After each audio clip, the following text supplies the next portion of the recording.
sont très heureuses de pouvoir vous inviter à cette conférence autour de la nouvelle encyclique du pape François, Fratelli Tutti. Ça n'est pas étrange que les semaines sociales de France essaient de travailler avec vous autour d'une encyclique sociale, puisque c'est comme ça que le pape l'a présentée. Les semaines sociales sont nées il y a plus de 100 ans, à partir des premières encycliques sociales. Et c'était l'expansion de l'industrialisation, le sort des ouvriers, et l'Église voulait intervenir sur ce sujet. Aujourd'hui, avec le pape François, avec ses deux encycliques, Laudato Si et puis celle-ci, le pape, comme toujours dans ses encycliques, comme les papes le font en encyclique, part de la situation actuelle pour indiquer ce que représente pour lui aujourd'hui l'enseignement social de l'Église et qu'il appelle l'amitié sociale, c'est la fraternité, comme on pourra le voir un peu plus tard. Voilà, l'Église ne peut pas ignorer l'environnement dans lequel elle vit, et donc vous le connaissez tout autant que nous. Il y a la pandémie. Si vous avez écouté le président Macron, vous savez qu'on est encore en plein dedans. Les questions de l'environnement, les questions de la globalisation, la guerre que le pape appelle la guerre mondiale par morceaux, le cumul des crises en cours, les inégalités, les migrations, etc. Donc, 5 ans après Laudato Si, Fratelli Tutti vient nous rappeler à l'ordre. Et il se trouve que c'est tout à fait, comment dire, dans le droit fil pour nous aider à préparer la rencontre de novembre prochain. Vous savez, où il est question de reconstruire la société. Nous avons travaillé l'année dernière sur le constat de cette société française très fragmentée, très divisée. Et là, aujourd'hui, nous voulons essayer de construire une société plus fraternelle, plus juste, plus solidaire. Et je pense que la réflexion qui est dans cette encyclique va nous permettre de creuser encore davantage le sujet. Alors, cette formule à distance, elle a ses inconvénients, vous le savez. Ce que vous aimez bien avec les semaines sociales, c'est l'aspect rencontre, dialogue entre vous. Ça ne sera pas possible en novembre, ça n'est pas possible ce soir. Mais il ne faut pas que nous empêchions de réfléchir, de penser, de chercher des solutions, de dialoguer avec d'autres différents. Voilà, l'encyclique nous y invite. Pour mieux comprendre ce qu'il y a dedans, pour nous aider à en tirer la substantifique moelle, nous avons demandé à Dominique Greiner, qui est rédacteur en chef à La Croix, qui est économiste, enseignant, qui tient un blog sur la doctrine sociale, sur la pensée sociale de l'Église, de nous aider dans cette soirée de réflexion. Donc, il va faire une première mise, si j'ose dire, nous parler pendant 20 minutes, un peu sa lecture première, parce qu'il est comme nous, il n'a pas eu depuis longtemps cette encyclique, sa lecture première de l'encyclique. Nous avons déjà reçu beaucoup de questions que vous avez pu poser en avance, donc soit il y répondra au cours de son intervention, soit on y reviendra à la suite. Je me permettrai après moi aussi de le relancer à quelques questions. Et puis toutes les questions que vous avez à poser, vous les posez sur la conversation, sur le chat. Et deux membres des semaines sociales, Laurent Demotor et Alban Sartori, vont les relire et les transmettre à Dominique pour qu'il réponde. On est trop nombreux pour avoir une circulation de la parole directe. Voilà. Donc, je vous remercie de votre attention. Je suis sûre que tout ça va vous passionner. Moi, ça me passionne déjà. Merci de votre écoute et merci Dominique de venir. Voilà, bonsoir à tout le monde, bonsoir à chacun, chacune. Là, je suis face à une caméra, ce n'est pas les meilleures conditions de travail, mais de l'autre côté, ceux qui sont dans la salle avec moi peuvent voir en partie certains d'entre vous qui ont leur caméra branchée. Là, je vais vous évoquer Fratelli Tutti, donc, comme Dominique Quignot vient de vous le dire, hein, c'est un texte qui vient de sortir, c'est un texte dense, long, peut-être même touffu, et que il faut encore du temps pour accueillir ce que le pape veut nous dire, hein, un acte de réception d'une encyclique, ça prend du temps. Laudato Si a 5 ans, et probablement que l'encyclique n'a pas encore produit tous ses effets. Nous avons encore des choses à comprendre dans ce texte. Donc, concernant Fratelli Tutti, c'est évident que ce n'est pas à moins de 15 jours après sa publication que nous pouvons en percevoir toute la portée. Mais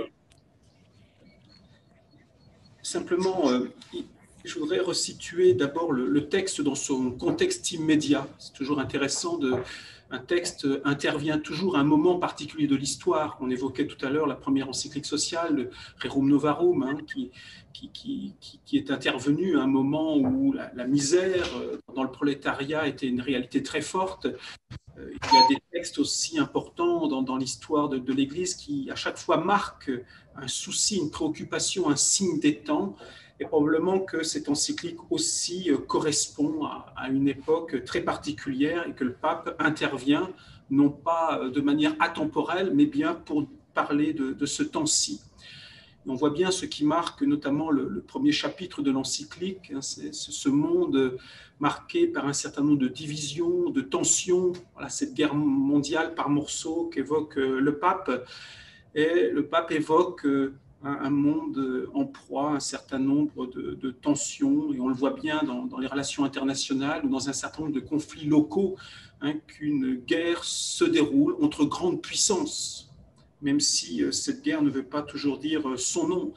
C'est un monde qui est marqué par la montée des populismes, par les tensions nationalistes, c'est aussi les questions du racisme, de l'antisémitisme. Bien, tout ça, c'est la réalité de notre monde, et le pape a senti la nécessité d'intervenir au milieu de ces tribulations pour livrer une parole de vérité, mais aussi d'espérance. Donc c'est un texte qui vient, donc à un moment particulier de l'histoire, comme des nombreuses encycliques sociales qui ont précédé. Et c'est vrai que quand on lit, on entre dans le premier chapitre de l'encyclique, j'ai eu les réactions de jeunes journalistes de la Croix qui ont trouvé que c'était très noir et ils n'avaient pas trop envie d'aller beaucoup plus loin. Et c'est vrai que c'est une réalité bien sombre que trace le pape François, mais c'est la réalité que nous commentons tous les jours dans l'actualité. On voit bien ce qui se passe entre les grands chefs d'État, avec les noms de Trump, de Erdogan, de Poutine. On voit bien que notre monde ne va pas bien. Mais si le pape François nous décrit ce monde, c'est aussi pour nous mettre devant notre responsabilité. Ce monde, c'est le nôtre. Et il y a sûrement quelque chose à faire pour changer, à moins que nous nous complaisions ou nous satisfaisions de ce que nous sommes en train de vivre. Donc c'est un réveil, c'est réveiller les consciences. Déjà, Laudato Si, si vous vous souvenez bien, le premier chapitre de Laudato Si est un chapitre assez sombre sur la réalité de notre planète qui souffre, la situation des pauvres.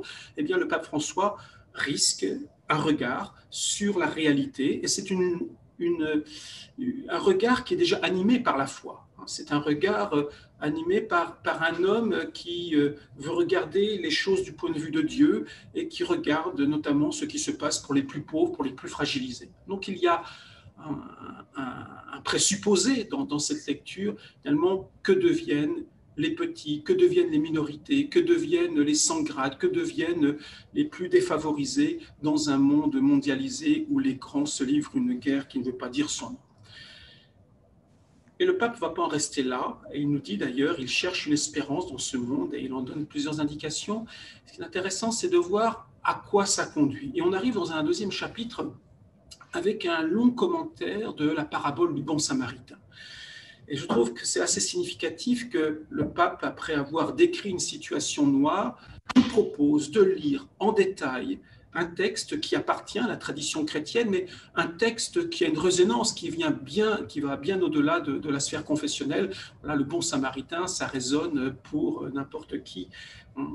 Même si on n'a pas lu la parabole, on peut imaginer qui est ce bon samaritain, là, qui fait partie de la littérature, qui fait partie de la culture, de la peinture, etc.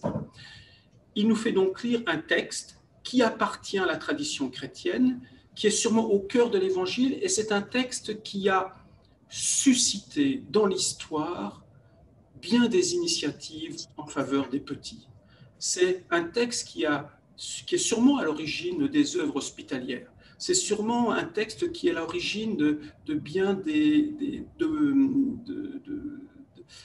d'inventions, enfin d'œuvres caritatives en faveur des petits, de ceux qui sont restés sur le bord de la route. Donc c'est un texte qui a une puissance en soi, qui a une puissance qui s'est manifestée dans l'histoire. C'est-à-dire que cette parabole, ce n'est pas simplement une lettre morte, c'est vraiment un texte qui, historiquement, a produit des fruits. Et la conviction profonde du pape François, c'est que ce texte nous permet de porter un regard sur la situation de notre temps et qu'il peut stimuler de nouvelles initiatives en faveur des plus défavorisés. Et il nous le dit, aujourd'hui, celui qui est au bord du chemin, celui qui est attaqué par les brigands, ce ne sont pas simplement des personnes, ce sont des peuples entiers qu'il s'agit de relever. Et bien sûr, on comprend ce que ça signifie. Ce n'est pas simplement un bon samaritain tout seul qui pourra guérir des classes entières, qui pourra guérir un peuple des souffrances qu'il endure. Il va falloir que nous mobilisions à plusieurs. Il va falloir que les institutions, que les États, les nations, les églises, les diverses confessions religieuses se mobilisent pour pouvoir venir au secours de ceux qui sont au bord du chemin, de ceux qui sont tombés, de ceux qui ont été attaqués par les brigands de l'économie, de la politique, de la violence. C'est ainsi que le pape François désigne un certain nombre de personnes. Il y a des brigands aujourd'hui qui font du mal aux personnes, qui font du mal aux plus défavorisés, qui font du mal à des minorités et à des groupes tout entiers. Donc, et une fois que le pape nous a invités à méditer cette parabole du bon samaritain, lorsqu'il en a déployé toutes les implications sociales, eh bien, il va nous inviter à réfléchir à ce thème de la fraternité ou de l'amitié sociale. Et peut-être que, même s'il ne cherche pas à définir cette fraternité d'une manière très conceptuelle, je crois qu'il nous adresse une question qui était celle du pharisien qui posait une question à Jésus. Le début de la parabole du bon samaritain, voilà, cet homme qui s'entretient avec Jésus lui pose une question, mais qui est mon prochain? Et je crois que la question qui nous est adressée, ce n'est pas de faire une grande définition de la fraternité, mais c'est de nous inviter à nous demander, qui est ton frère? De qui vas-tu te faire le frère? De qui vas-tu te faire le frère? Et je crois que c'est l'ensemble, tout ce texte est traversé par cette question, de qui vas-tu te faire le frère? De qui vas-tu te rendre proche? De quel type de personnes défavorisées, discriminées, de quel peuple humilié vas-tu te faire proche parce que tu reconnais en ces personnes, en ce peuple, un peuple de frères, une communauté de frères ou de sœurs. Et donc tout le travail du pape François dans ce texte, voilà, c'est de nous inviter à entrer, à découvrir toutes les phases d'une fraternité et de découvrir que ce n'est pas simplement un mot vide. La fraternité, ce n'est pas simplement un mot qu'on écrit au fronton d'une mairie. La fraternité, elle passe nécessairement par une action. De qui je vais me faire frère et comment je vais me faire frère. Comment et quels sont les moyens que je vais mettre en œuvre pour être frère d'hommes, de femmes que je ne connais pas nécessairement dans un premier temps.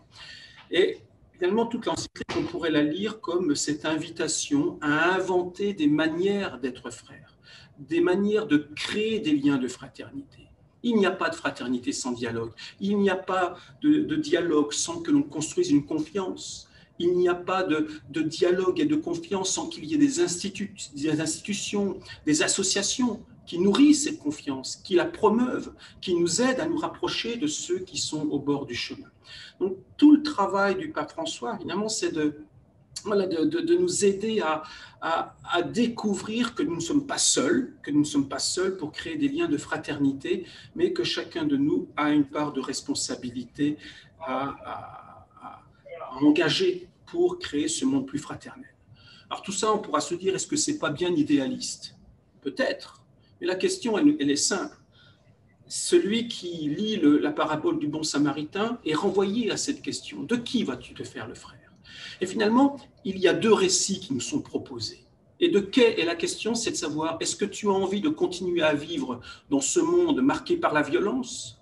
Est-ce que tu veux continuer à vivre dans un monde où ce sont les rapports de force qui l'emportent sur la négociation, qui l'emportent sur la concertation ou le dialogue? Est-ce que tu peux te contenter d'un monde où les petits sont écrasés, méprisés dans leur culture, dans leur manière d'être? Est-ce que tu peux te contenter d'un monde où les puissants finalement peuvent continuer à poursuivre leurs intérêts propres en méprisant tous les autres? Ou alors est-ce que tu accepteras d'être partie prenante de cette histoire que nous propose le bon Samaritain? Finalement, c'est ce que nous proposent les Écritures. Tu choisis un chemin de vie ou de mort. Et donc la question, c'est pas de savoir si le pape est réaliste, c'est de savoir si le monde dans lequel nous vivons peut nous conduire à la vie. Et il semble bien que non. Un monde qui est marqué par la violence, un monde qui est marqué par des rapports de force. Et on voit bien quand un chef de gouvernement d'une grande nation gouverne avec des tweets, il y a quelque chose qui ne va pas. Et ce n'est pas dans ce monde-là que nous avons envie de vivre. Et donc le pape, en quelque sorte, vient nous inviter à imaginer un autre monde, à partir de la parabole du bon Samaritain. La fraternité, ce n'est pas simplement un slogan, mais c'est bien un monde que nous avons inventé, dans lequel la fraternité sonnera comme un mot, voilà, comme un mot plein, comme un mot plein de sens. Et finalement, dans la manière dont moi j'ai lu l'encyclique, finalement, je me suis dit, finalement, il y a un thème qui traverse toute cette encyclique, un mot qui apparaît simplement une ou deux fois, finalement, c'est le terme de l'hospitalité. Et il me semble que le pape François nous dit, eh bien, si vous voulez vivre dans un monde fraternel, c'est un monde où il faut que nous apprenions à accueillir l'autre. Il faut que nous accueillions l'autre dans sa singularité, mais y compris dans sa petitesse, dans sa faiblesse. Apprendre à accueillir la souffrance de l'autre. Et il y a des lieux spécifiques où nous pouvons faire cette expérience. Si le pape François passe autant de temps à parler de la question des migrations, c'est parce que c'est le lieu où nous faisons l'expérience d'une hospitalité que nous n'avons pas choisie. Des hommes, des femmes, dans la détresse, viennent frapper à notre porte, et la question qui nous est posée, est-ce que tu sauras te faire frère de ces hommes, de ces femmes qui vivent des choses difficiles? Est-ce que tu sauras risquer des gestes fraternels, inventer des institutions qui permettront de faire grandir cette fraternité? La question de l'hospitalité, c'est aussi dans le dialogue interreligieux. Et la question des migrations, c'est aujourd'hui quelque chose qui passe mal dans certains milieux, y compris dans le monde catholique, et le pape François le déplore. La question du dialogue interreligieux passe mal, surtout avec l'islam. Et ce n'est pas pour rien qu'on insiste beaucoup dans ce texte, notamment le pape François dit qu'il a été soutenu, inspiré par... j'ai oublié le titre du grand imam d'Al-Azhar en Égypte. Voilà, il y a une hospitalité de l'expérience religieuse de l'autre. J'ai quelque chose à apprendre, y compris de celui qui fait une expérience religieuse différente de la mienne. Être en capacité d'hospitalité de l'expérience de l'autre. L'hospitalité, c'est aussi l'expérience des cultures différentes de la mienne, où j'ai quelque chose à tirer. Et dans un monde qui n'aime pas les différences, dans un monde d'homogénéisation, de mondialisation, où nous avons tant de mal à respecter les cultures et la diversité, le pape François nous invite à une hospitalité de la différence. Et on pourrait continuer sur beaucoup de domaines, de découvrir cette hospitalité à laquelle le pape nous invite, finalement, qui est une expérience de l'altérité qui nous fait grandir et qui nous rend plus frères. Voilà ce que nous dit en quelque sorte le pape François. Et donc c'est vrai qu'au fil du texte, si le début est noir, il nous invite à découvrir que cette fraternité, elle peut s'incarner d'une manière très concrète, à travers le dialogue interreligieux, à travers l'accueil du migrant, à travers le soin apporté aux plus pauvres, aux plus délaissés. Tout ça, ce sont des formes d'hospitalité, et il est capable de percevoir que des hommes, des femmes se mobilisent en ce sens, et c'est un facteur d'espérance dans ce monde. Dans un monde si noir, il y a des hommes, des femmes qui travaillent à l'élaboration d'une société plus fraternelle, des gens, des hommes, des femmes qui travaillent voilà, à cette amitié sociale sans laquelle il n'y a pas de vie possible. Donc c'est bien ce choix qui est posé devant nous entre la vie et la mort. Je crois qu'on peut peut-être arrêter là pour ce premier temps. Et il y a un certain nombre de questions qui nous ont été adressées sur lesquelles je vais pouvoir revenir en quelques instants. Non, reste là.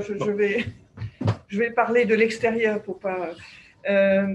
J'avais des questions que j'avais moins envie de poser, Dominique, après. Une première, c'est quand même, qu'est-ce qu'il y a de nouveau dans cette encyclique? C'est toute la pensée du pape François, mais par rapport peut-être à l'enseignement social classique. Disons, le pape cite beaucoup ses prédécesseurs, il se cite aussi beaucoup, mais est-ce que finalement il y a des aspérités, outre le ton, mais voilà, est-ce que vous pourriez nous dire, Dominique, des choses là-dessus?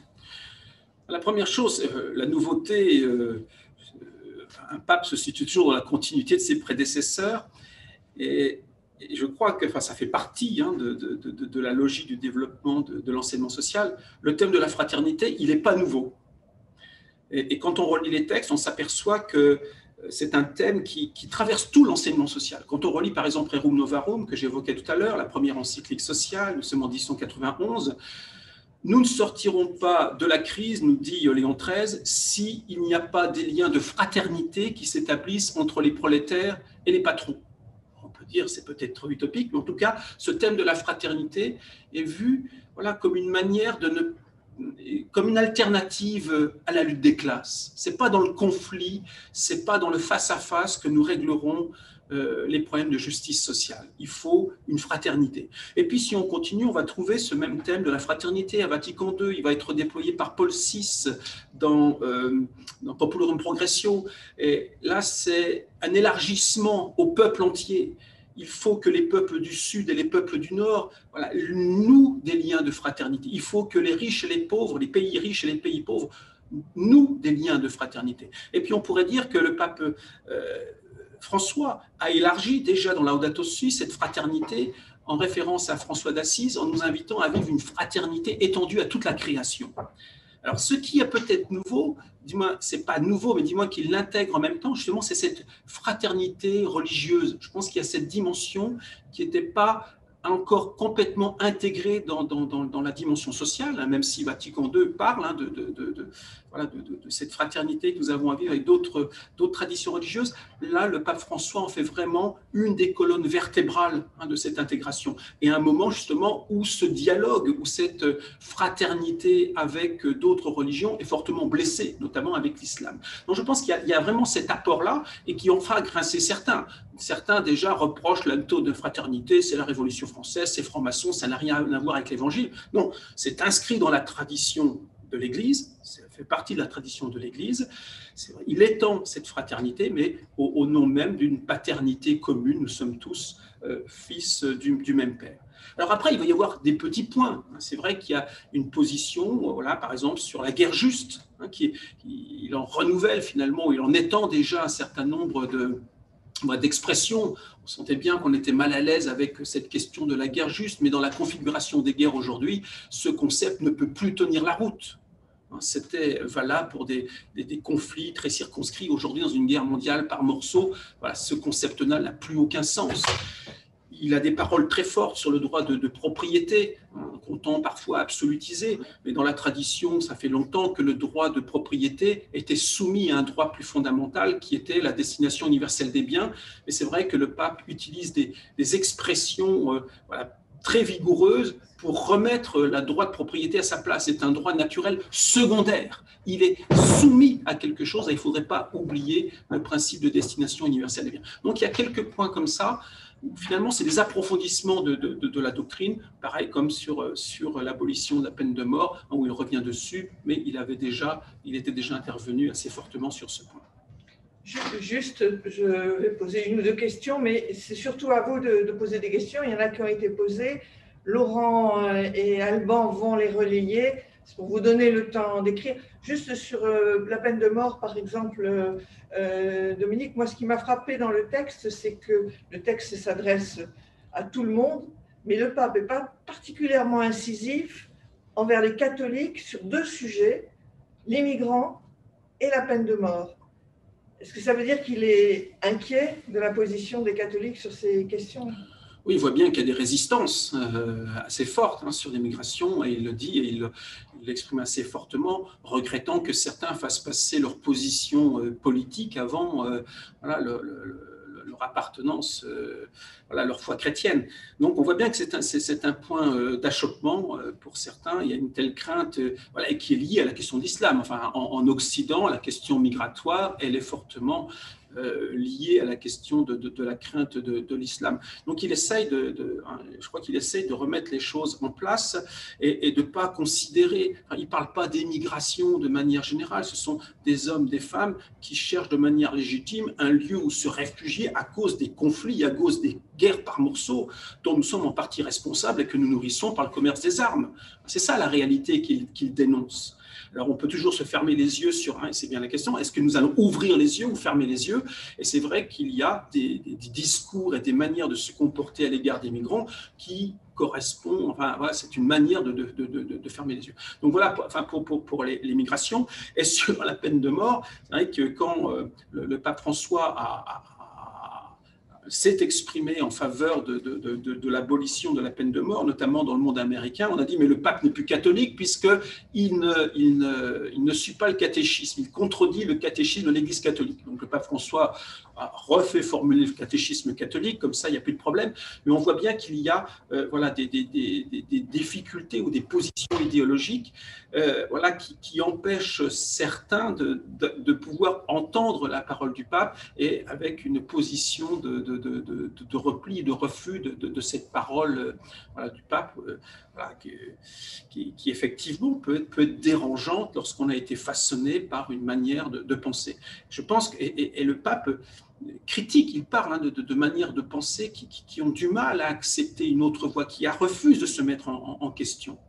Et il y a aussi autre chose qui touche à ça dans l'encyclique et qui apparaît pratiquement tout au début, c'est l'absence de conscience historique. Finalement, l'absence de conscience que des choses peuvent évoluer, que la doctrine elle-même peut évoluer parce qu'on a une plus grande conscience des difficultés du temps, ou peut-être des incohérences, ou parce que simplement les conditions économiques, sociales, politiques ont changé et qu'il faut aussi revoir un certain nombre d'enseignements en conséquence et les reformuler.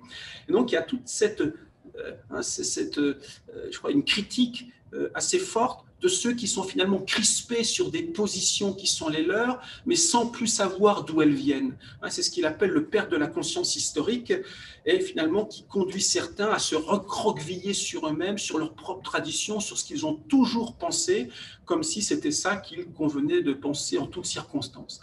Or, le pape François, justement, manifeste cette conscience historique dans un monde qui bouge. Eh bien, il nous faut reconsidérer, y compris un certain nombre de formulations qui peuvent être ambiguës ou qui peuvent sembler dépassées. C'est notamment le cas sur la peine de mort. Et juste, c'est une question de journaliste, pardonnez-moi, mais n'êtes-vous pas étonné du peu d'écho de cette encyclique quand on compare à l'écho qu'avait eu la précédente sur Laudato Si et sur l'écologie? Oui, moi, ça ne m'a pas étonné. C'est un texte qui est beaucoup moins porteur comme thème.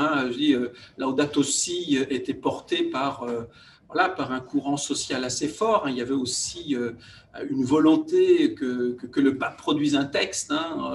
Il le dit lui-même d'ailleurs qu'il a peut-être été incité à le produire un peu plus tôt pour que ça corresponde aux échéances de la conférence de Paris. Donc il y avait un climat, mais je sais, même quand on a accompagné, même au moment de la sortie de Laudato Si, je ne suis pas sûr que le texte ait été beaucoup étudié, même s'il a eu un écho à enfin le pape qui se préoccupe des questions écologiques alors qu'il y avait déjà une longue tradition en la matière. En tout cas, c'est vrai qu'il y a eu un effet médiatique. Je ne sais pas si le texte a été vraiment reçu par les médias, et il y a encore sûrement du travail à faire pour qu'il soit reçu dans le monde catholique.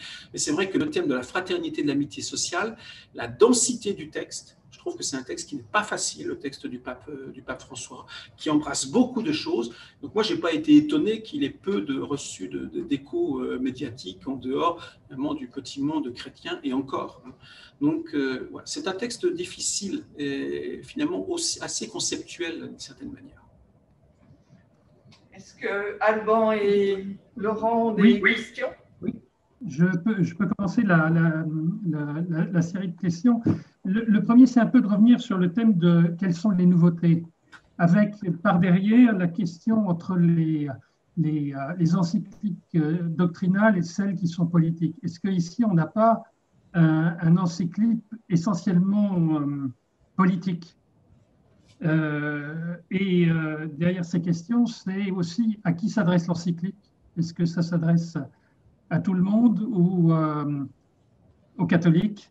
Et troisième question qui a déjà été un peu abordée, mais pas complètement, c'est quel est l'accueil dans l'Église et quel est l'accueil à l'extérieur de l'Église?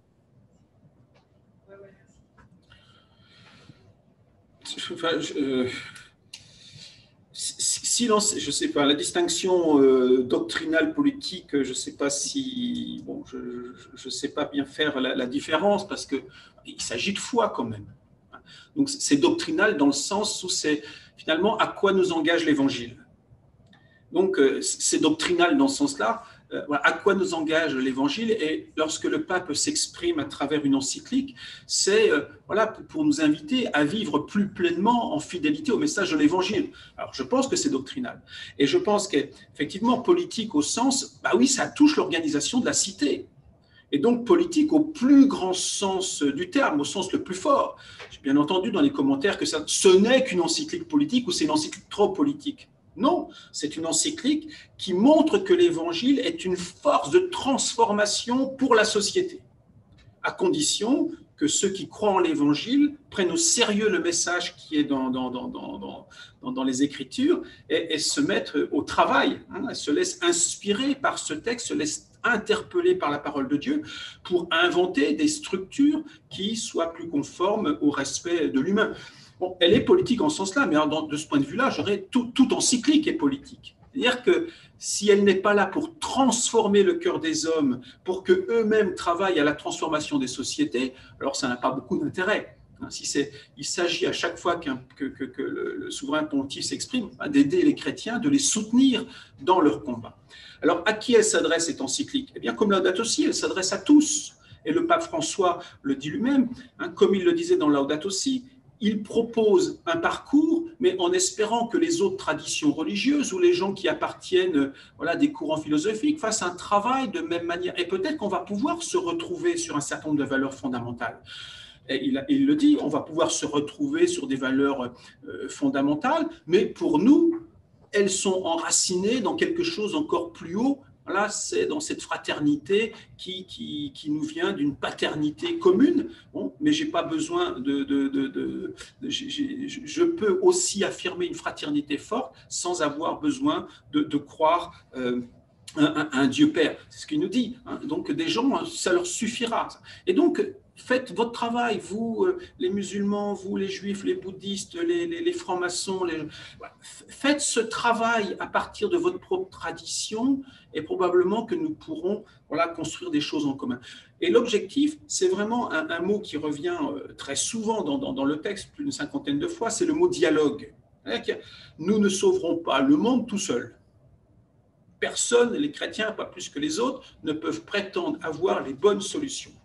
C'est-à-dire qu'il nous faut continuer, en étant inspiré par l'Évangile, à travailler avec d'autres, à faire acte de raison, de travailler rationnellement, de discuter, de faire discuter les diverses disciplines, de faire discuter les diverses familles politiques, de faire discuter les diverses sensibilités écologiques. Et peut-être que si nous aimons le dialogue et si nous considérons, nous considérons nos interlocuteurs comme des frères ou des sœurs, nous avons des choses à entendre et à leur faire entendre. Et donc c'est vraiment le pari du pape François, d'un monde fraternel. C'est un monde où on est capable de se faire conscience et de se mettre à l'écoute les uns des autres pour essayer de faire surgir le meilleur pour organiser la vie de ce monde. On ne le fera pas tout seul. Et c'est vraiment, voilà, aussi dans la tradition de l'Église, voilà, ce que disait déjà fortement Jean-Paul II, Benoît XVI, la politique, c'est de l'ordre de la raison. L'organisation d'une société a besoin que nous apportions la raison. L'Évangile est là pour nous inspirer, pour nous apporter des ressources, mais il y a un moment où nous devons travailler avec des gens qui ne partagent pas notre foi. Nous travaillons avec des gens qui ont d'autres sensibilités que les nôtres, et il faut que, pour travailler à l'élaboration d'un monde plus juste, eh bien, que nous faisions appel aux ressources de la raison. Et le pape François, c'est ce qu'il fait.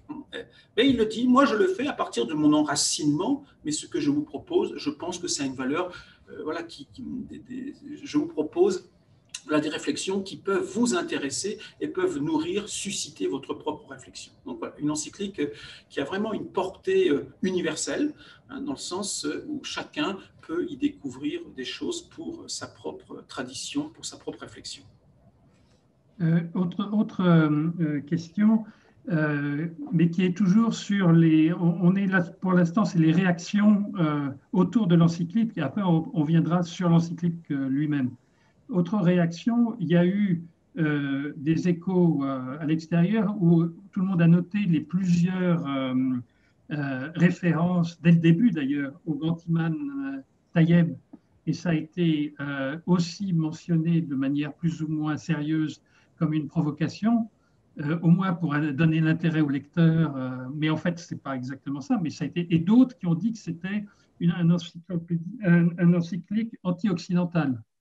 Donc, il y a eu des réactions, peut-être pas nombreuses, mais qui relativement fortes. Et effectivement, les références au grand imam sont importantes dans l'encyclique. Question.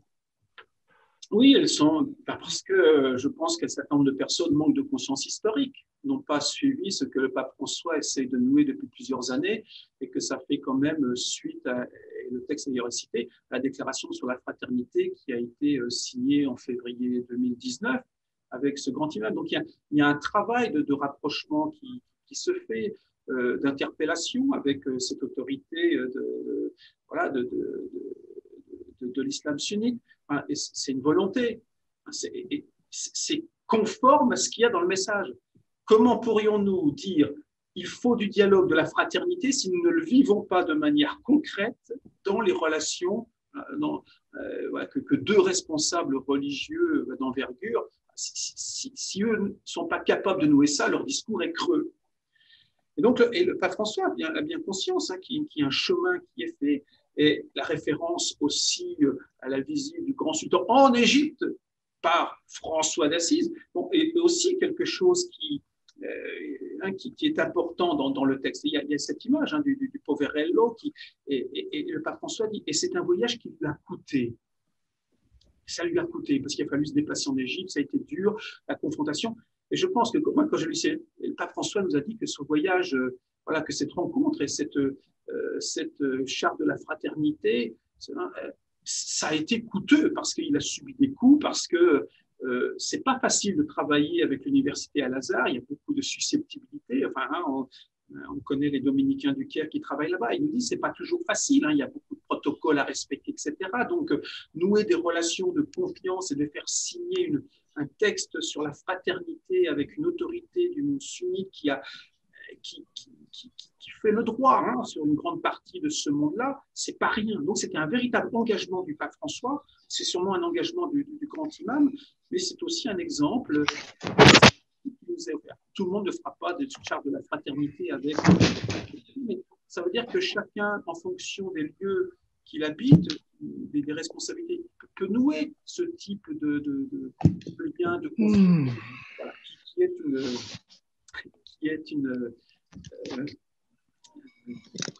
c'est une espérance pour ce monde. D'autres questions? Rentrer dedans, oui. Il y a maintenant sur le texte lui-même, on parle de fraternité, mais il y a aussi l'amitié sociale. Est-ce que vous pourriez préciser la notion d'amitié sociale? Alors, je n'ai pas encore travaillé ce point, mais je me suis posé cette question sur l'article. Oh, merde! Il y a des retours de voix dans le. Éteignez vos micros, j'ai des retours de voix qui me perturbent. Donc, sur l'amitié sociale, je crois que ce que veut nous dire le pape François, c'est que je pense qu'il y a des types de relations qu'il faut nouer entre des partenaires sociaux. C'est-à-dire que voilà, je suis en responsabilité dans une entreprise, eh bien peut-être que je dois nouer des relations de confiance, d'amitié avec des gens qui partagent, qui ont les mêmes responsabilités que moi. Donc je pense que des dirigeants internationaux, ils ont à nouer des relations, des amitiés sociales, peut-être des amitiés, ce n'est pas des amitiés nécessairement personnelles, mais dans le cadre des fonctions qu'ils occupent. Et on voit bien ce qui se passe quand il y a des grands rassemblements de chefs d'État, qu'il y a sûrement un certain nombre d'amitiés qui existent, hein, de sympathies qui permettent de faire avancer les dossiers. Je pense que le pape François nous dit, il ne peut pas y avoir de monde, de coordination des politiques au niveau mondial sans que les gens s'apprécient, sans qu'ils cherchent à nouer des relations, sans qu'ils soient tout de suite dans le rapport de force. Alors que certains se situent d'emblée dans le rapport de force, dans le refus de la négociation. C'est le plus fort qui l'emporte. Donc, je pense que cette amitié sociale, mais à vérifier, moi, c'est comme ça que je l'ai comprise à travers un certain nombre de passages. Sinon, voilà, des amitiés, voilà, pas par affection, pas des amitiés électives. Voilà, les amis, on les choisit. Et je pense que là, dans le monde social, nous sommes mis en présence de personnes avec qui nous allons nouer des relations dans le cadre de nos fonctions. Et ces relations qui sont faites de confiance, de vérité, de dialogue, sont nécessaires à l'élaboration d'un monde plus juste.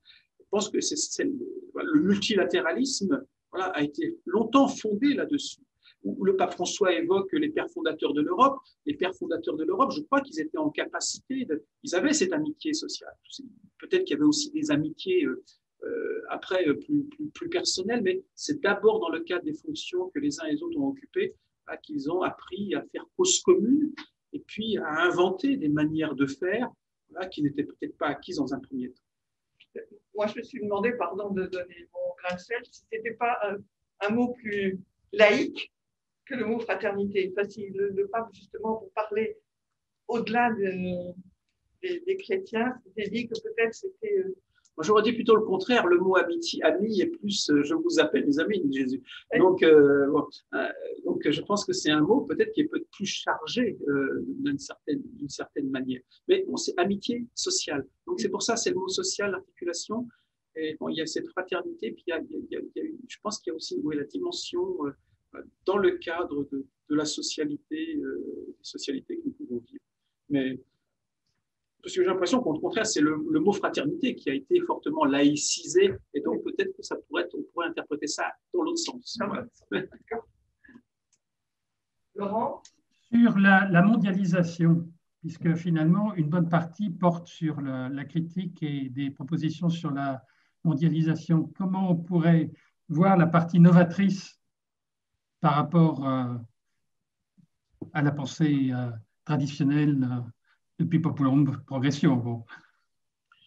Moi, je pense qu'une des nouveautés, c'est la dénonciation très forte de ce qu'il appelle un faux universalisme mondialisé. Vraiment, le monde, bon, il le disait déjà dans Laudato Si, le monde libéral n'aime pas la différence, puisque finalement, que vous habitiez ici ou à l'autre bout du monde, les McDo ont la même forme et les Big Mac ont la même épaisseur. Voilà. Et un hôtel Sheraton à Paris, c'est pareil, c'est la même architecture, les mêmes meubles qu'un hôtel Sheraton à Shanghai ou je ne sais pas. Donc, on est vraiment dans un monde mondialisé et qui nous est proposé comme un mode de vie. Et finalement, le pape François nous dit, mais tout ça, c'est un faux universalisme. C'est un universalisme qui ne respecte pas les différences, qui ne sait pas respecter les cultures, qui ne sait pas respecter la diversité productive, donc des formes de production, qui ne sait pas respecter la biodiversité. Le monde mondialisé n'aime pas la diversité. Et en réaction à ça, il y a un repli sur le particularisme local. Et le pape François est assez sévère là-dessus, hein, puisqu'on veut échapper à un monde mondialisé, eh ben, on va se replier sur sa petite communauté, voilà, on va être bien entre nous dans notre serre chaude. Et voici ce qu'il écrit au chapitre 146. Ce particularisme local se recroqueville d'une manière obsessive sur quelques idées, coutumes et sécurité. Bon. Et cette tentation, elle guette aussi les chrétiens et les catholiques. Hein. Voilà, on fait une espèce de contre-culture contre une culture que l'on exèque. Et le pape François dit non, il va falloir trouver un autre chemin que celui-là. On ne veut pas cet universalisme mondialisé qui déteste les différences, et on ne veut pas des gens qui se recroquevillent sur leur identité, quitte à absolutiser ce qu'ils croient comme leur identité. Il va falloir trouver un mode de vie où on assume cette différence, où on apprend à aimer la différence, où on assume la culture, on assume les cultures, la diversité des cultures, et on va aller jusqu'à apprécier la diversité des cultures, y compris celles des plus petits, des plus pauvres. Les plus petits, les plus pauvres ont des modes de vie que les puissants méprisent. Et ça, c'est insupportable. Et le pape renvoie beaucoup au mouvement populaire qu'il a beaucoup fréquenté. Les petits ont des choses à nous dire. Leur mode de vie est tout à fait respectable et probablement qu'ils disent des choses essentielles sur ce que c'est que bien vivre. Qu'est-ce que sur la manière de vivre avec d'autres. Donc, je pense que c'est vraiment sur la mondialisation. Voilà, le pape François refuse cette mondialisation libérale, mais il ne veut pas de ce repli des petites communautés qui nourrit ensuite les nationalismes, qui nourrit le racisme. C'est ça les enjeux de ceux qui se recroquevillent sur eux-mêmes, qui se retrouvent entre eux et qui ne supportent pas la diversité. Le libéralisme mondialisé n'aime pas la diversité, ceux qui se replient sur eux-mêmes n'aiment pas la diversité. Et le monde a besoin de diversité pour vivre, il a besoin de diversité pour inventer les réponses aux défis du temps. Les défis sont pluriels, eh bien, il faut de la diversité pour y faire face. Les conditions de vie sont plurielles, eh bien, il faut que nous respections cette diversité. C'est une richesse pour tous. Et il le dit de manière très, très explicite. Il y a toute une série de réflexions de questions autour de comment mettre en œuvre l'encyclique. Alors, ça va d'abord, il y a plusieurs domaines. Il y a d'abord au niveau mondial, c'est-à-dire il y a des questions sur le thème comment développer la fraternité quand on a en face de nous Poutine, Xi Jinping, Erdogan, le terrorisme, donc toute cette partie, disons, par rapport au régime autoritaire et puis l'autre partie, c'est comment développer une économie modifier les conditions de l'économie alors qu'elle est complètement dominée par un modèle ultralibéral et développé par le monde anglo-saxon. Comment vivre face à des cultures économiques, mais aussi politiques, hégémoniques et prosélytes. Non, mais la question du comment, il va falloir commencer par lire l'encyclique. Je pense que, vous savez, le travail de réception d'une encyclique, c'est long. Et je pense que nous cédons un peu trop rapidement à la culture de l'efficacité. Et c'est ce que dénonce le pape François. Nous sommes tout de suite dans la culture d'efficacité, comme si ce texte allait vraiment nous donner un certain nombre de réponses, ou que l'intervenant que je suis allait donner des réponses. Non, il va falloir se laisser toucher, imprégner déjà sur le constat de ce monde. Est-ce que nous avons vraiment conscience que le constat que fait le pape François, c'est celui de notre monde? Donc, comment on va se laisser traverser par ces interrogations? Comment on va se laisser toucher par la parabole du bon samaritain jusque dans ses implications sociales? Et avant de me préoccuper de Poutine ou de je ne sais pas qui, peut-être qu'il y a des fraternités à inventer, des liens de fraternité à nouer dans l'immédiat. Enfin, je pense que le pape François, c'est aussi... c'est pas les idées, c'est le réel d'abord. Donc, on va commencer à regarder le réel autour de nous et puis on va se laisser interpeller par l'écriture et puis on va inventer des réponses aussi en fonction des lieux que l'on occupe et probablement que nous avons sûrement à améliorer les liens de fraternité ou d'amitié sociale. Donc, peut-être, faut pas aller tout de suite au comment. Et peut-être qu'il va falloir. Et après, on interrogera aussi qu'est-ce que nous propose comme piste de travail l'encyclique. Je pense que le travail de réception, vous savez, Rerum Novarum, il y a eu 30 ou 40 ans de travail avant qu'on arrive à une deuxième encyclique et qui relance un peu la dynamique. Pour moi, Laudato Si, c'est l'encyclique de notre siècle, 21e siècle. Donc, voilà, le temps que ça imprègne les mentalités, que les gens soient vraiment conscients des enjeux écologiques, que ça traverse jusque dans la prédication. Il y a encore du travail à faire. C'est ça ce qui est en jeu dans le travail de réception. Donc une encyclique, elle n'est pas tellement là pour donner des réponses, elle est là pour nous aider et pour nous soutenir dans l'effort de créativité que nous faisons. Quand les semaines sociales se posent la question du monde de demain, quand on s'interroge sur le lien social, bon, on est en plein dans ce travail de réception. Il y a une belle expression que j'avais utilisée pour mon édito, c'est être des bâtisseurs d'un nouveau lien social. Voilà. Ça, c'est la proposition qui nous est faite. Comment nous allons nous saisir de cette interpellation? Comment nous allons bâtir un nouveau lien social? Je pense que ça débute voilà, dans nos lieux habituels de travail, les communautés que nous fréquentons, la communauté politique voilà, que nous animons. Et je pense qu'il va falloir prendre conscience qu'il y a des cercles concentriques d'influence que nous avons tous, plus ou moins importants, et comment nous allons vérifier la qualité des liens fraternels que nous entretenons voilà, dans ces différents lieux. Je dépasse volontairement le papier parce qu'on est très consumériste de solutions. Et nous sommes trop dans une culture d'une volonté d'efficacité, et le pape insiste beaucoup.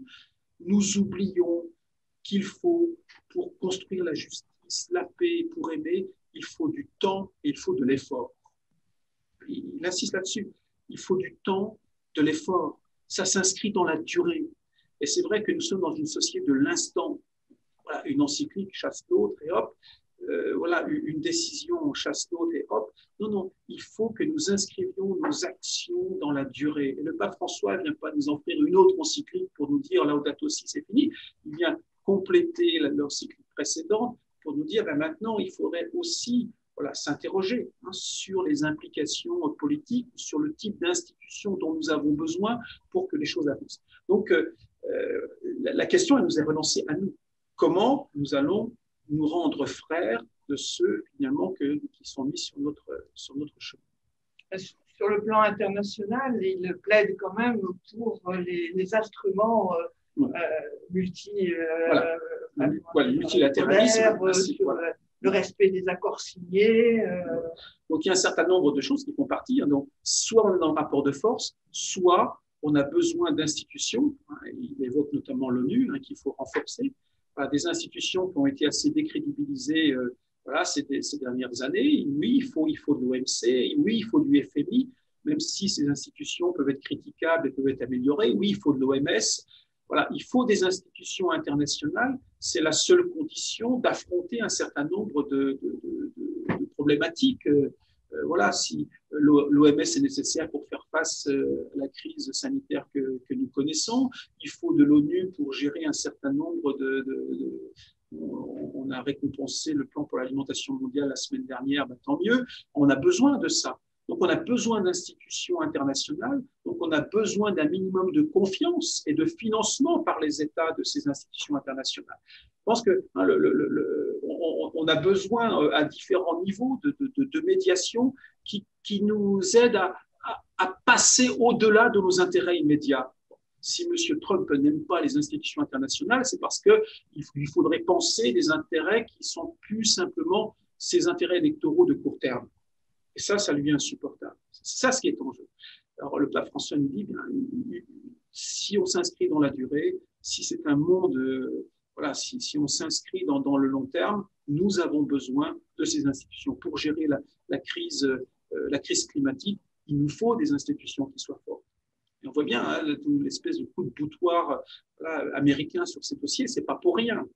C'est justement parce qu'il nous oblige à penser plus haut voilà, plus large que nos propres intérêts immédiats.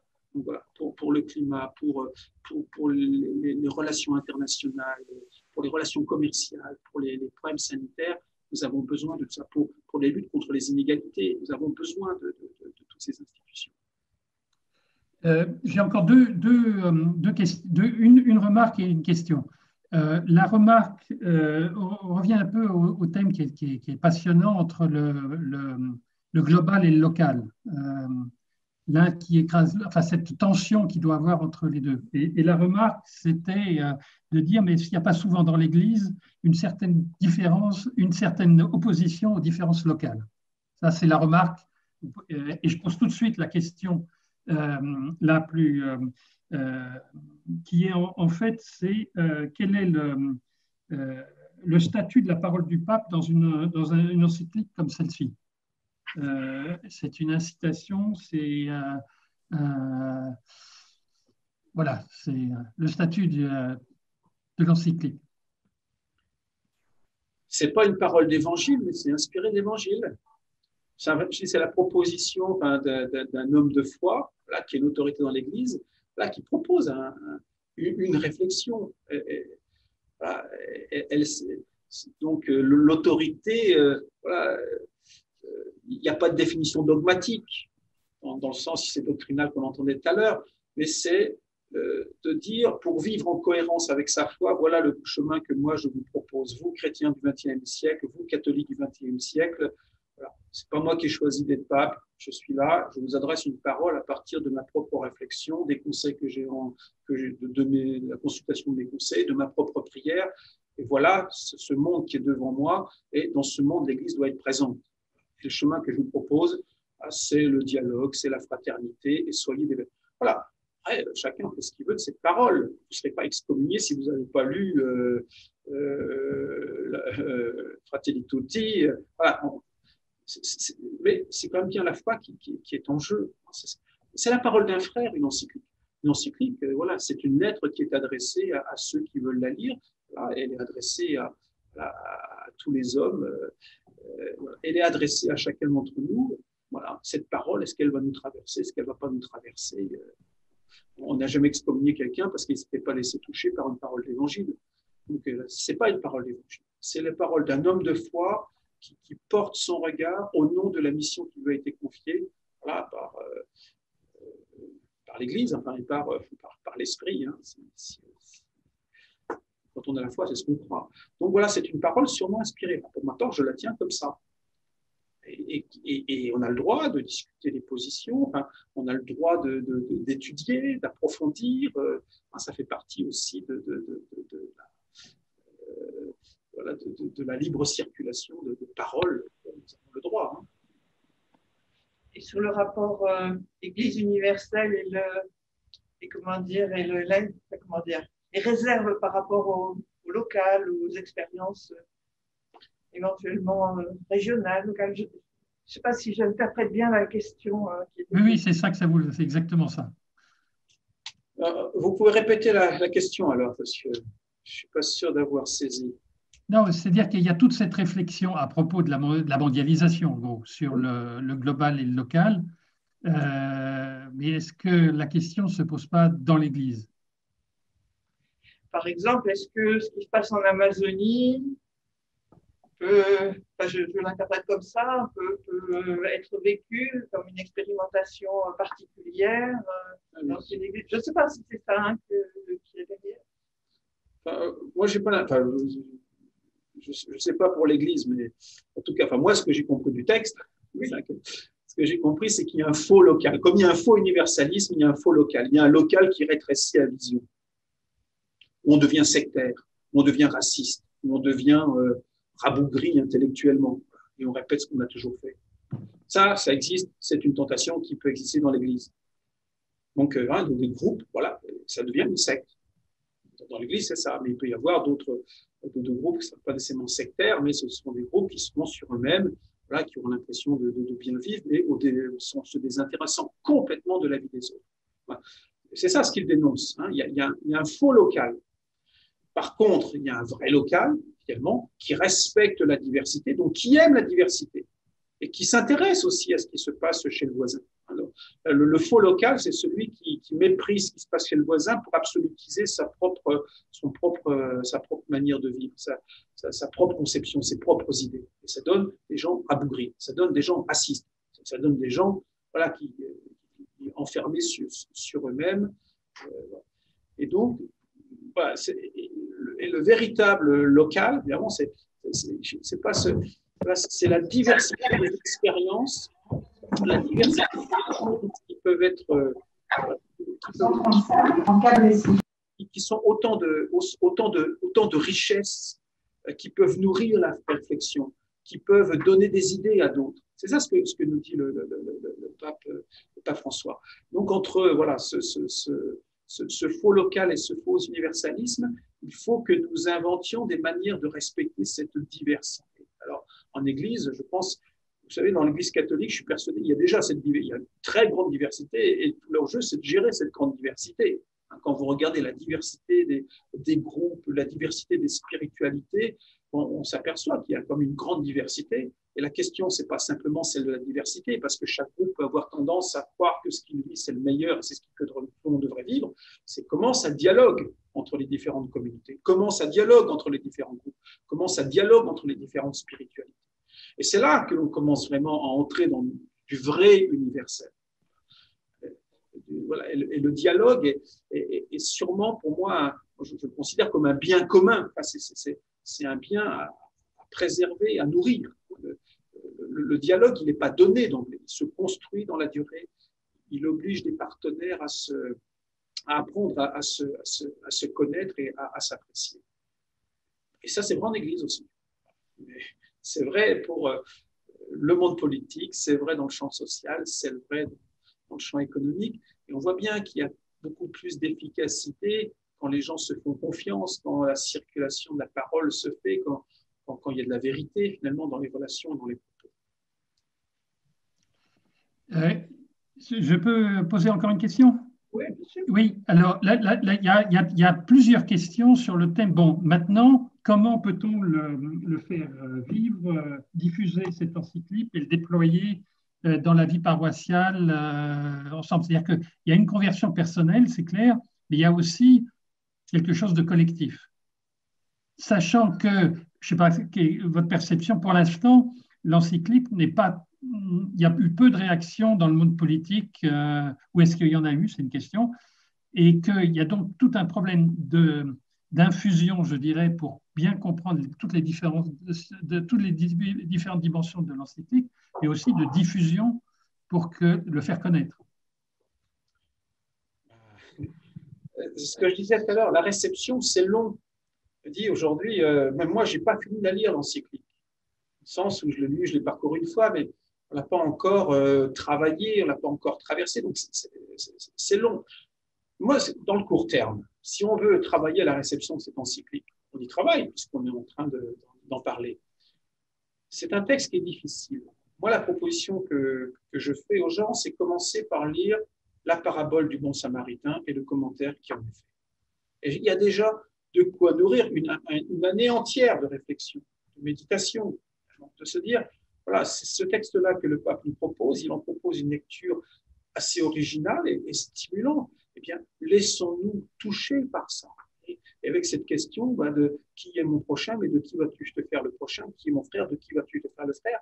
Et je pense que ça peut susciter des initiatives, ça peut permettre de relire aussi une vie paroissiale, une vie communautaire, de se dire, oui, mais c'est vrai qu'avec un tel ou dans telle communauté ou dans tel groupe, on a noué des relations fraternelles, y compris avec des gens qui étaient loin de nous. Je ne sais pas, il peut y avoir aussi des mouvements de solidarité qui ont noué, des personnes engagées dans des mouvements de solidarité qui ont noué des liens avec des personnes défavorisées. Il y a de la fraternité. Donc ça va permettre de relire. Quand est-ce que tu as été le bon samaritain? Et peut-être aussi, comme examen de conscience, quand est-ce que tu as été le lévite et le prêtre qui sont passés un peu loin. L'un et l'autre. Et on est l'un et l'autre.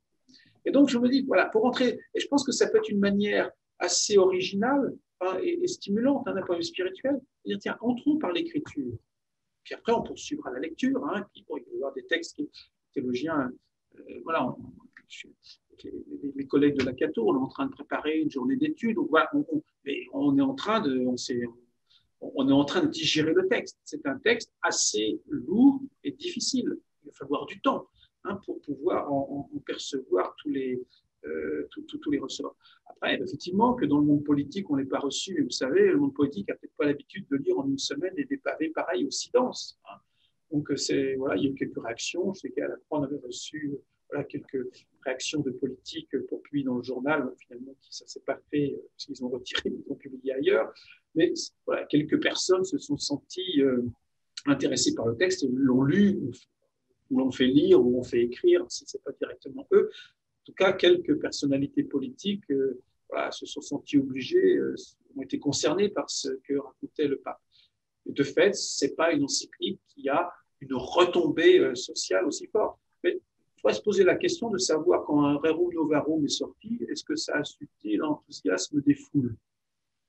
Pourtant, c'est un texte, j'étais surpris à un moment donné, je raconte toujours, j'ai trouvé chez un bouquiniste sur les bords de Seine un bouquin qui date de 1900, je ne sais plus quoi, 2 ou 5.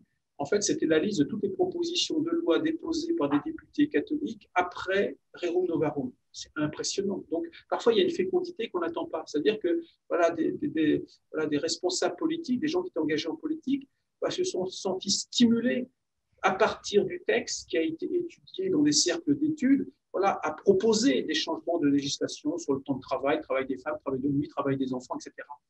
Et peut-être que c'est une des choses, et c'est de ça d'ailleurs que sont nées les semaines sociales. Quels sont les groupes de travail que nous allons mettre en œuvre dans nos communautés, dans nos paroisses, pour étudier cette encyclique? Ça s'est fait beaucoup à travers Laudato Si. J'ai donné pas mal de conférences, il y en a qui se poursuivent. Donc, comment on va s'approprier ce texte-là? Est-ce qu'on va créer des cercles d'études? Rerum Novarum, il y avait les cercles d'études ouvriers, il y avait le cercle d'études des patrons, toutes les par groupes sociaux que ça s'est fait. Aujourd'hui, comment on va pouvoir s'approprier ce texte? Et avec sûrement un défi, c'est comment nous allons nous approprier ce texte en étant divers et en donnant la place aux petits et aux pauvres. Parce que c'est ça aussi la diversité dont parle le pape François. Cette diversité, c'est accueillir la parole des petits, la parole des pauvres, la parole de ceux qui sont laissés pour compte, qu'on n'entend pas, qu'on ne veut pas entendre, et qui ont pourtant une expérience réelle de ce que c'est que la fraternité, qui ont une expérience voilà, de ce que c'est que vivre dans des conditions simples. Donc, ils ont quelque chose à nous dire. Donc, comment nous allons mettre, nous, en œuvre des groupes de travail nous permettront, nous aurons l'occasion d'entendre la parole de personnes qui appartiennent à des catégories plus défavorisées, alors des migrants, des personnes handicapées, des personnes âgées. Voilà, c'est toutes ces catégories-là qui finalement ont peu la parole dans la vie sociale. Est-ce que nos groupes, est-ce que nous serons en capacité d'échanger et d'entendre cette expérience diverse? Alors c'est là où on devient en cohérence avec le texte. Le texte, ce n'est pas simplement un texte qui est mis devant nous, c'est un texte que nous avons à vivre d'une certaine manière.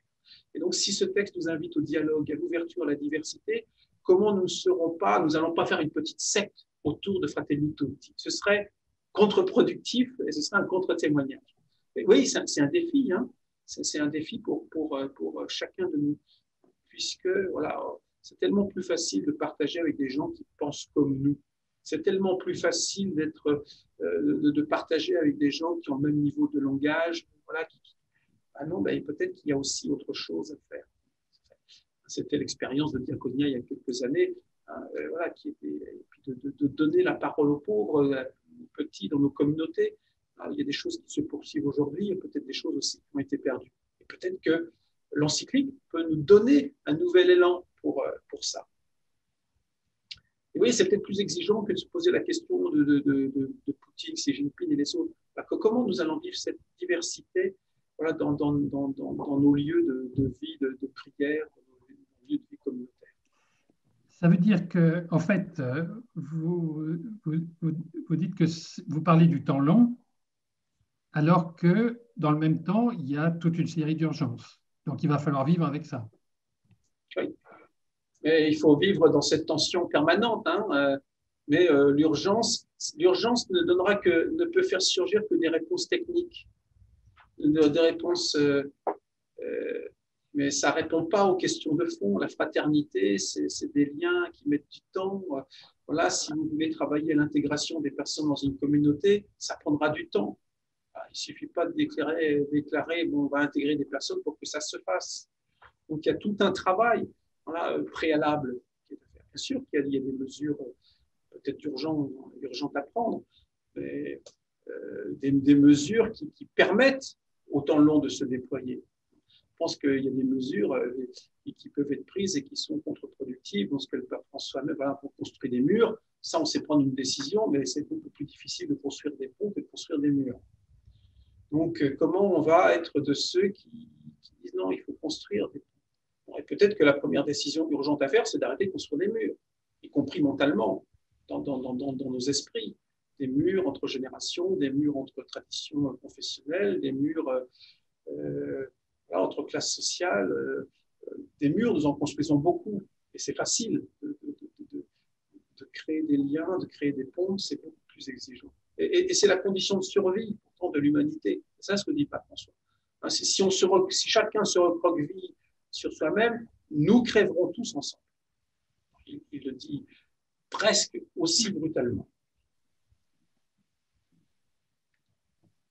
Ok. Voilà. Laurent, tu as des... Non, voilà, j'ai fait le... J'avais encore une question, Dominique.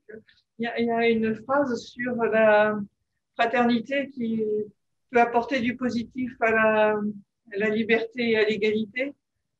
Je me suis demandé si c'était vraiment une généralité dite par le pape ou s'il avait en tête de la devise française, je ne sais pas. Bon, je pense qu'il y a des plumes françaises qui ont contribué à l'encyclique. Bon, c'est quand même un Français numéro 2 du dicaster pour le développement intégral. Oui. Voilà, je pense que c'est pas pour rien, surtout que c'est quelqu'un qui est spécialiste des droits de l'homme. Et Bruno-Marie Dufay a dû apporter il faut bien dans les citations, Paul Ricoeur, enfin, c'est des citations qui sont tout à fait classiques dans le monde théologique français. Donc, il y a une influence française évidente. Mais voilà. Après, effectivement, que le pape l'ait repris, c'est pas rien. Il connaît cette devise.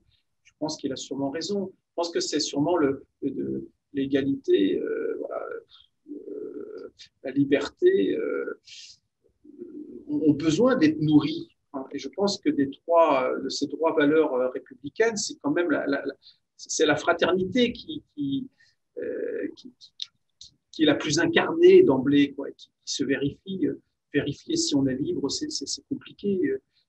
Vérifier si on est égaux, bon, la fraternité, je pense que c'est peut-être là où ça fait mal d'ailleurs. On voit bien que les difficultés que nous avons à créer une communauté vraiment fraternelle. Ça se voit de manière immédiate qu'il y a des gens qui restent sur le bord du chemin. Donc, c'est une provocation, je crois, mais dans le bon sens du terme. C'est un appel, la provocation, c'est un appel à faire que ce terme ne soit pas un terme creux. Et que nous avons, je pense que les communautés chrétiennes ont une responsabilité pour donner de la chair à cette fraternité. Et nous pouvons nous-mêmes l'incarner à travers la qualité des relations que nous. Dominique, on arrive au bout. Est-ce que vous voulez conclure, dire quelque chose avant que moi-même je vous remercie. Moi, ce qui est juste ça qui m'a frappé beaucoup dans le texte, c'est aussi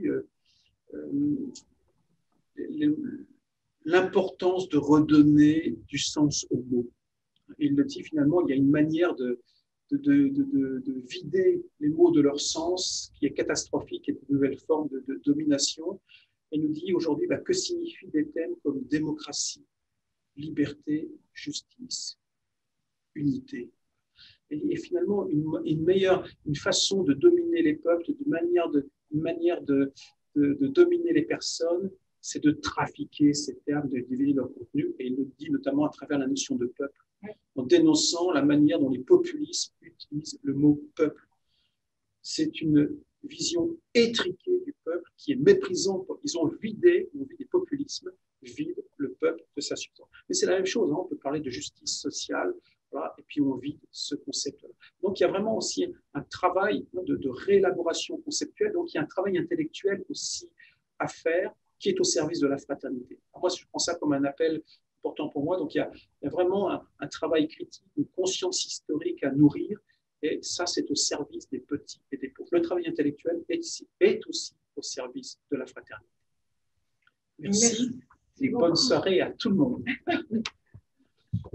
Merci beaucoup, Dominique. Je ne vais pas vous garder très longtemps, simplement pour vous dire que on s'est interrogé comment faire pour que cette encyclique ne reste pas juste un moment de lecture, mais infuse dans nos réflexions et nos actions.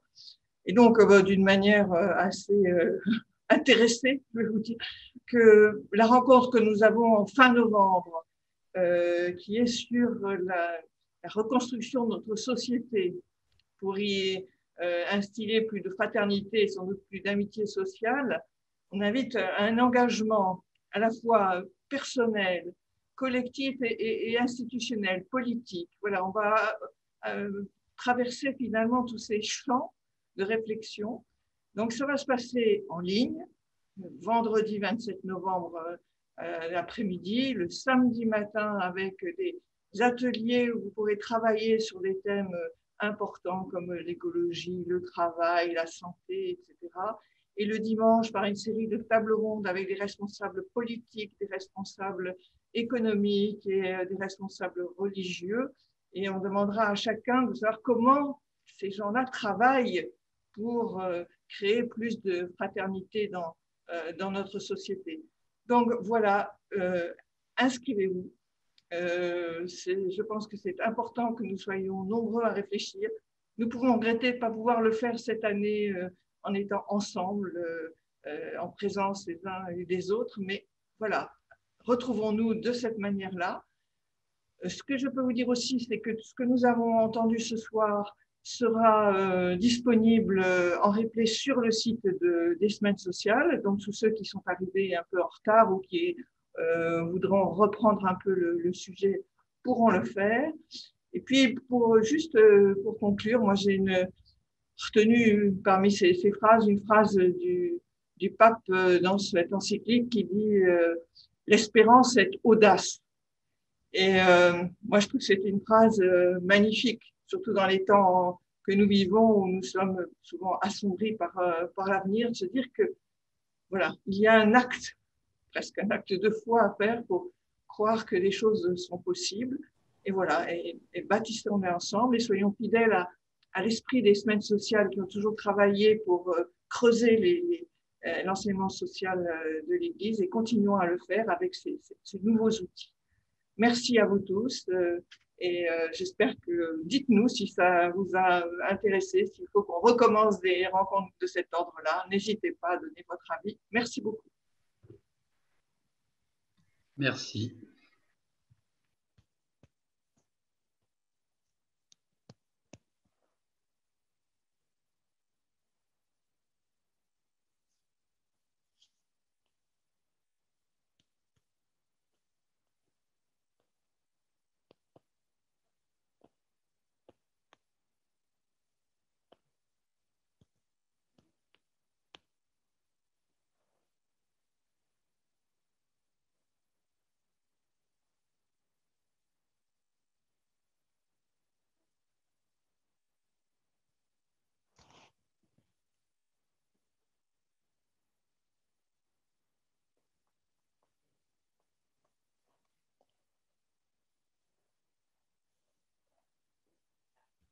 Mm.